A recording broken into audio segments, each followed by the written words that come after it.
you're doing yourself a disservice. And you're probably asking, why? Why would I be doing myself a disservice? How am I doing that? It's because you expect to improve. You expect to be so productive during your days, but you're not sleeping enough. You're not getting 8 hours of sleep. An essential part of your improvement and productivity during the day is your sleep. If you don't sleep enough, you're not going to have enough energy to do the work that you need to do. If you don't sleep enough, you're not going to have the cognitive function that you should have. Like, it's going to be at a lower level. See, the benefits of sleep, everyone knows the benefits of sleep. You're going to have more energy. You're going to have an improved mood.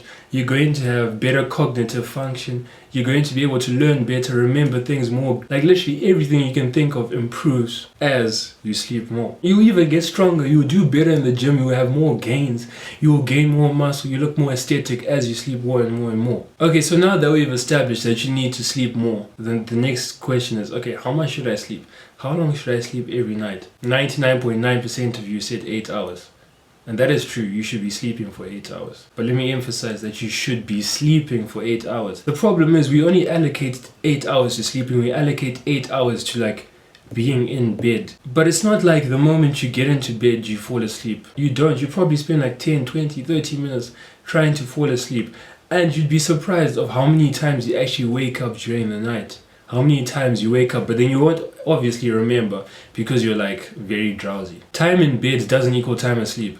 So if you want to get 8 hours of sleep, you're probably going to have to spend 9 hours in bed, 10 hours in bed. See, I started tracking my sleep a few weeks ago, and I thought I was quite a good sleeper. Like, as soon as I fall asleep very fast, like that is true, I fall asleep extremely fast. But I thought that I would sleep for the whole night. And as I started tracking my sleep, I actually saw that I only slept for about 76% of the night. As you can see from the screenshot, I was in bed for 7 hours and 46 minutes, and I only slept for 5 hours and 55 minutes. And you may say that, you're a bad sleeper, you're not good at sleeping. Whatever. Just try it yourself. Track your sleep. So now that we've established that you need to sleep more, and you need more time in bed. What's the next question? The next question would be, how do you improve your sleep? So the easiest way to improve your sleep and to sleep more is to make sure that you're actually tired when you're supposed to go to bed. So the only way to make sure that you're tired when you go to bed is to be active during the day, to exercise, to use your brain. So essentially this means do some work. Do some work that's hard. That forces you to think, to battle through problems. If that's studying, if that's working on your business, if that's whatever it is, then so be it. So you're going to want to exercise every single day of your life. Every single day. And yes, when you're doing a weightlifting program, when you're going to the gym,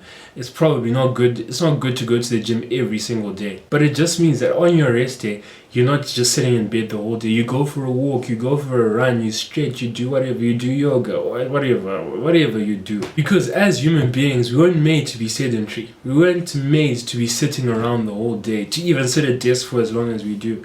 We were meant to be like walking around in the forest, hunting and gathering food, like every single day of your life. So the second step to improving your sleep is to have a healthy, balanced diet. You have to think of your body like an engine. Let's say our bodies are like a diesel engine. If you were to put petrol in a diesel engine, what would happen? It would most definitely die.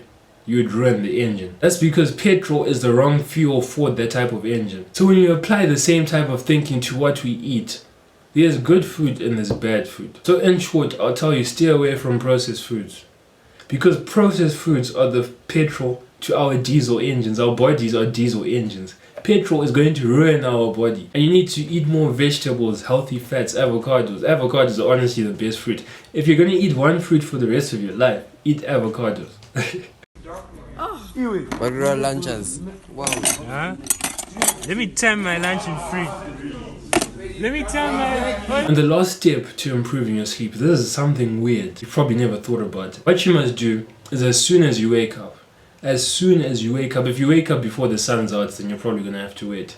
But as soon as the sun is out, go outside and look into the sun for 5 to 10 minutes. Well, not directly into the sun because you're going to go blind. But like if the sun is where the camera is, look like here. Like look to the side of it, so that's not direct sunlight. I'm not going to go through the full depth science, and I'm not going to link the research. Like if you want to find out about it, just go find out.